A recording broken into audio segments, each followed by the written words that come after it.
मधुर नाम में आप सबों को जय मसीह की। परमेश्वर पिता का धन्यवाद हो कि हम जनवरी के दूसरे रविवार के लिए अपनी तैयारी पूरी करते हुए परमेश्वर के वचन में चल रहे हैं।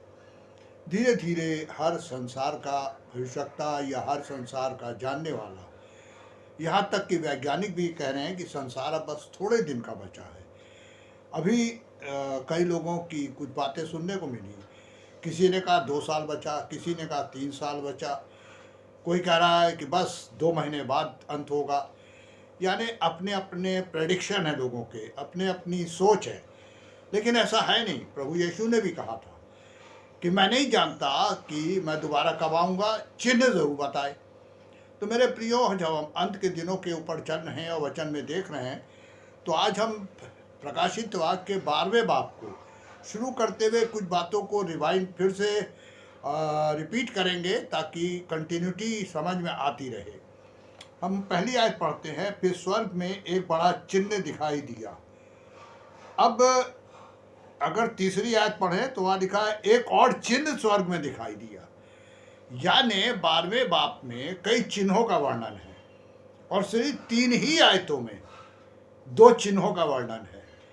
अब पहली आयत में लिखा है फिर स्वर्ग में एक बड़ा चिन्ह दिखाई दिया। बड़े का मतलब है ये साइन थोड़ा लेंदी था, यानी जो चिन्ह था वो तुरंत खत्म नहीं हुआ, थोड़ी देर तक चलता रहा और उसे कहा गया बड़ा। इसी तरीके से जब कोई चीज़ लाउड वॉइस में यानी ज़ोर से बोली गई आकाश में स्वर्ग से, तो उसे भी कहा गया बड़ा शब्द हुआ। तो मेरे प्रियो, यहाँ बड़े का अर्थ है कि परमेश्वर ये बताना चाहते हैं कि कुछ एक्स्ट्रा ऑर्डिनरी है, कुछ आवश्यकता से ज़्यादा है, जैसा नॉर्मली होता है। एक बड़ा चिन्ह दिखाई दिया। और क्या दिखाई दिया? एक स्त्री जो सूर्य ओढ़े हुए थी और चांद उसके पांव तले था। यहाँ पर एक स्त्री का वर्णन है। देखिए मेरे प्रियो, बाइबल एक बात बताती है कि यूहन्ना ने जो दर्शन देखे हैं उनमें जो चिन्ह हैं उसका अर्थ कुछ और है, चिन्ह कुछ और है। परमेश्वर ने प्रभु यीशु मसीह के द्वारा जो उसे दर्शन दिखाया, तो उसमें जो चिन्ह दिखाए गए वो सिंबॉलिक है, सांकेतिक है। यहाँ जो स्त्री का दर्शन दिखाया गया है मेरे प्रियो, सूर्य और चांद का भी वर्णन है और 12 तारों का भी वर्णन है। ये दर्शित करता है ये नया इस्राएल है। पुराने इस्राएल में परमेश्वर ने याकूब का जब नाम इस्राएल दिया तो उसकी 2 पत्नियां थीं और बाइबल में यहाँ उसे चांद के रूप में कहा गया क्योंकि वो घटता बढ़ता है। और उसके बाद 12 तारे यानी इस्राएल के 12 गोत्र। तो नए इस्राएल का ये वर्णन है जो परमेश्वर के लोगों के द्वारा भी बहुत सी बाइबल स्टडी की जो बुक्स लिखी गई या जो बाइबल स्टडी तैयार की गई उसमें भी यही वर्णित किया गया है। ये एज्यूम किया गया, माना गया है, क्योंकि इसकी व्याख्या आगे थोड़ी सी दी हुई है और लिखा हुआ है कि सूर्य ओढ़े थी और चांद उसके पांव तले था। सूर्य ओढ़ने का मतलब है कि इज़राइल उगता हुआ और डूबता हुआ दोनों परिस्थितियों में था। दिन जो है सूरज से चांद के बीच का टाइम वो इज़राइल के पूरे समय को दर्शित करता है। और वहाँ आगे लिखा हुआ है और उसके पांव तले था चांद और उसके सिर पर 12 तारों का मुकुट था। 12 तारों का मुकुट, मुकुट जाहिर करता है राज्य, क्योंकि शुरू से लेके अब तक हमेशा मुकुट एक राजा का चिन्ह माना गया है और यहाँ पर भी मुकुट का दर्शन है। चूंकि यह उस समय लिखा गया है आज के युग में, तो इसका मतलब इज़राइल इतना फैल जाएगा नया कि परमेश्वर के द्वारा उसको नए रूप में कैसे भविष्यवक्ताओं के द्वारा बताया गया है वैसा होगा। और फिर आगे चलते हैं दूसरी आयत में, तो वो स्त्री गर्भवती हुई। यहाँ पर गर्भवती का अर्थ यह है कि कोई मर्द का वर्णन तो नहीं है। मरियम भी पवित्र आत्मा के द्वारा गर्भवती हुई थी और यहाँ पर ये स्त्री गर्भवती हुई और बाइबल ये बताती है कि उसके द्वारा जो चीज़ बाहर आने वाली है, यानी एक इज़राइल उसके द्वारा जो आने वाला है, उसके लिए वो उसके अंदर से निकलेगा। तो यहाँ लिखा दूसरी आयत पे, वो गर्भवती हुई और चिल्लाती थी। वचन ये बता रहा है कि वो स्त्री गर्भवती थी, इसलिए चिल्ला रही थी और उससे प्रसव पीड़ा हो रही थी। देखिए 3 स्टेज यहाँ बताई गई है। पहली है गर्भवती, पेट में उसके कुछ है जो बाहर आना है, और चिल्ला इसलिए रही है क्योंकि बाहर निकलने की स्टेज आ गई है। और इसको साइन दिया गया है प्रसव पीड़ा। हम सब जानते हैं जो पृथ्वी पर रहते हैं कि एक स्त्री को किन किन स्टेज के बाद से गुजरना पड़ता है। कुंवारी नहीं है, युवती नहीं है मेरे प्रियो, यहाँ वर्णन है स्त्री। और यहाँ पर 3 चीजें जो बताई गई हैं वो नए इज़राइल के बारे में कही गई हैं कि इज़राइल अब गर्भवती है। गर्भवती का मतलब उसके अंदर से अब कुछ बाहर आने वाला है, और बाइबल ये बता रही है कि वो उसको निकालने के लिए चिल्ला रही है। चिल्लाने का मतलब है लाउड वॉइस में अनाउंसमेंट हो रहा है। मेरे प्रियो, परमेश्वर के वचन की जब गहराई में हम जाते हैं ना, तो जब सिंबॉलिक सांकेतिक चीज़ें दिखाई पड़ती हैं तो उनको समझने के लिए सिर्फ एक ही तरीका है कि पवित्र आत्मा परमेश्वर की अगुवाई मांगी जाए और उनके द्वारा ये जाना जाए कि ये क्या कह रहे हैं। अब यहाँ पे लिखा हुआ था कि क्या जनने जा रही है, क्या होने जा रहा है। और तीसरी आयत सेकंड विजन की बात कर रही है, एक और दर्शन। जैसा पहले मैंने बताया, पहली आयत में एक है चिन्ह और तीसरी आयत में एक चिन्ह है। अब ये चिन्ह कंटिन्यूटी में है, लेकिन ये आयतों में बटा हुआ है। अब यहाँ लिखा हुआ है एक और चिन्ह दिखाई दिया, और वो क्या था? एक बड़ा लाल अजगर, एक बड़ा लाल अजगर। और हम सब जानते हैं कि ये अजगर जो साइन है बाइबल के अंदर, ये हमेशा शैतान का चिन्ह है। हाँ मेरे प्रियो, ये बात और है कि चूंकि शैतान ने सांप को इस्तेमाल किया, इसलिए सांप शापित हुआ। परमेश्वर ने कहा पेट केवल चलेगा, मनुष्य की एड़ी को डसेगा। लेकिन मूसा के द्वारा वो एक फिर से जानवरों की लाइन में एंट्री कर गया, जब उसने पीतल का सांप बना के और लटका दिया, जब परमेश्वर का कहर इस्राएलियों पर आया उनके पाप के कारण। तो यहाँ पे एक लाल अजगर, यहाँ पे उसका लिखा हुआ है, और देखो एक बड़ा लाल अजगर। बड़ा लाल अजगर यहाँ जो वर्ड यूज किया गया है, तो भजन यशाया 51:9 और भजन संहिता 74:12 से 14 आयत में भी यशाया ने इस अजगर के बारे में वर्णन किया है। हम लोग अपनी वचन में पढ़ सकते हैं, मैं आपके सामने पढ़ूंगा नहीं, लेकिन मैंने इसलिए रेफरेंस बताया कि अगर हम इसको और डिटेल में पढ़ना चाहते हैं तो इन दोनों स्थलों को, इन दोनों रेफरेंसेस को हम पढ़ेंगे तो हमें समझ में आएगा। लेकिन इसका अर्थ हम यही आपको दिखाने जा रहे हैं। इसकी 9वीं आयत में, 12वें बाब की 9वीं आयत में लिखा हुआ है, जब वो बड़ा अजगर अर्थात वही पुराना सांप जो इब्लीस और शैतान कहलाता है, अब 9वीं आयत में इसको डिफाइन कर दिया गया। उसके बारे में एकदम सच्चाई से क्लियर खोल कर बताया गया कि यह वही पुराना सांप जो शैतान और इब्लीस कहलाता है, वो यहाँ पर एक चिन्ह के रूप में खड़ा दिखाई दे रहा है। मेरे प्रियो, लाल का मतलब है वो, यहाँ पर जो लाल अजगर का वर्णन है मेरे प्रियो, इसके बारे में आगे तीसरी आयत में और भी कुछ दिया गया है। और चलिए उसको देखते हैं। देखा एक और चिन्ह स्वर्ग में दिखाई दिया, देखो एक बड़ा लाल अजगर जिसके 7 सिर और 10 सींग थे।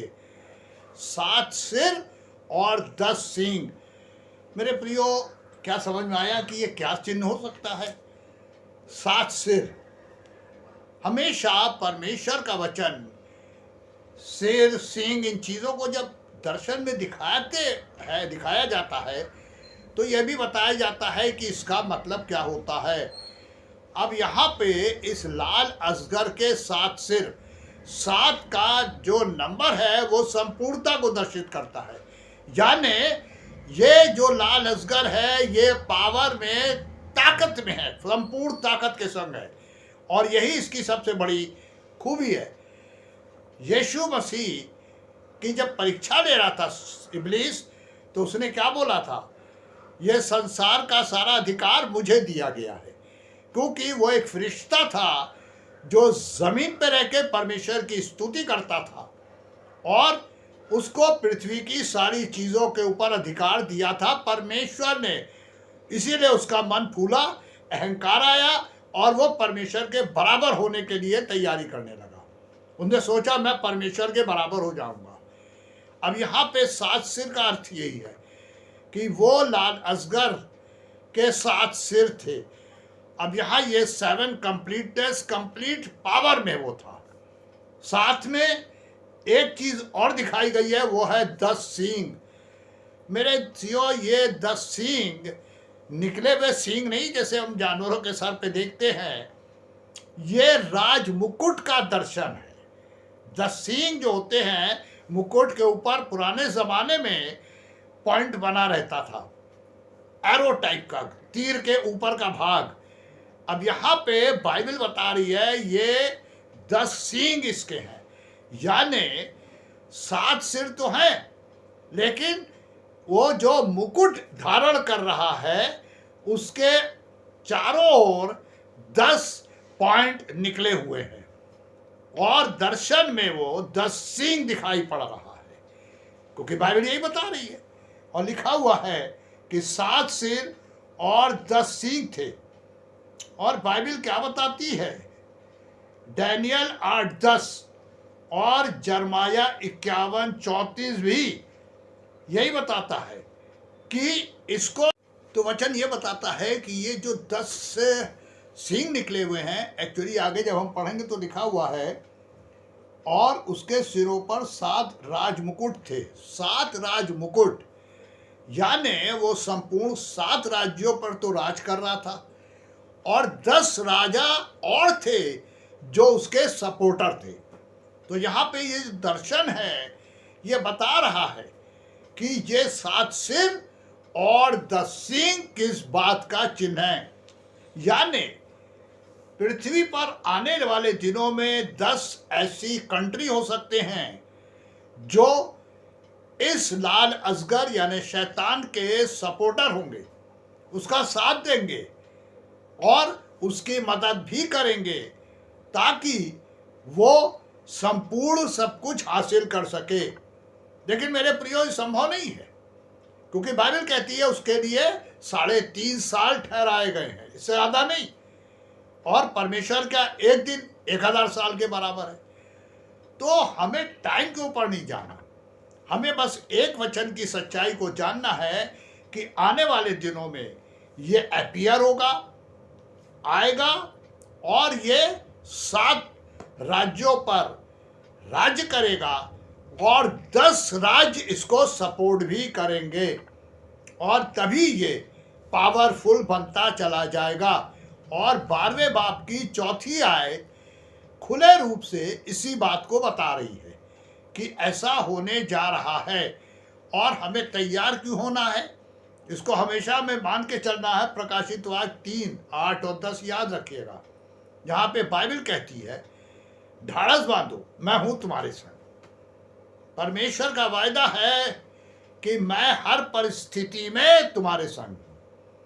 तो जब हमारे संग महान परमेश्वर हैं तो ये कुछ भी कर डाले, इससे कोई फर्क नहीं पड़ने जा रहा। आने वाले दिनों में जब हम आगे जाएंगे तो हम देखेंगे कि उसकी एक जो प्रोग्रामिंग है उसमें आज कैसे उस प्रोग्राम को सपोर्ट करने के लिए आ गया मौका और एक चीज आ गई जो उसको सपोर्ट करेगी। उसे हम आने वाले दिनों में देखेंगे।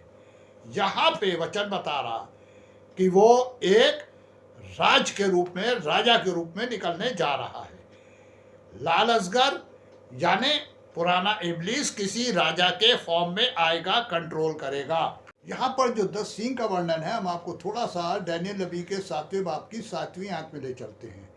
वहाँ पर जब डैनियल दर्शन देख रहे थे तो उन्होंने एक चौथा जंतु देखा जो भयंकर और डरावना और बहुत सामर्थी था। उसके बड़े बड़े लोहे के दांत थे, वो सब कुछ रौंद डालता था, चूर चूर करता था, और जो बच जाता था उसे पैरों से रौंदता था। बाइबल कहती है कि ये सब जंतुओं से भिन्न था और उसके 10 सींग हैं, इसके भी 10 सींग थे, और यहाँ भी 10 सींग का वर्णन है। मेरे प्रियो, डैनियल ने जो दर्शन देखा, यहाँ यूहन्ना उस दर्शन को फैला रहे हैं।